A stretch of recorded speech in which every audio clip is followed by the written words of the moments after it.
ছুটির দিন আবার আমার একার যাত্রা শুরু।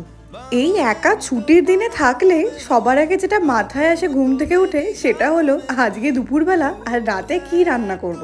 যতদিন অয়ন এই ব্রেকফাস্টের অ্যারেঞ্জমেন্ট করে দিয়ে গেছে, ব্রেকফাস্ট নিয়ে অ্যাটলিস্ট আমার চিন্তা নেই।